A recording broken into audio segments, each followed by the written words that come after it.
Now, here's a simple presentation framework you can use to develop an effective presentation. You begin with a story. You then move to P, the points made in the story, and then the A is for application, how it applies to the actual audience. Let me give you a simple example. We've all heard the story of the 3 little pigs, right? If you remember the story, there were 3 pigs, and each pig decided to build their house in a different way. One of straw, one with sticks, and one with bricks. And the big bad wolf eventually got into the straw, the stick house, but couldn't get into the brick house. In other words, he couldn't huff and puff and blow that house down.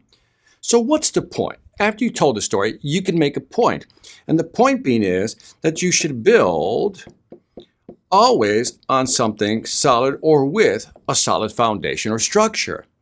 Then you can move towards application. What does that mean to the audience? That if you're going to build a business or you're going to launch a new product, always begin with a solid framework and a good understanding of what will work and what will not work. This is a simple process you can use to build any framework or any presentation. So again, you take a story.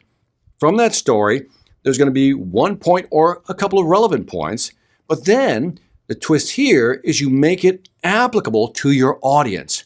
Now, one last thing. You can start out with a story, or rather with a point, make a point first, and then tell a story that supports that point before you get to the application. So in other words, the S and the P, the point in the story, can be switched. You can make the point first, tell a story, or tell a story, and then make a point, and then the most important piece is the application, what it means to the listening audience.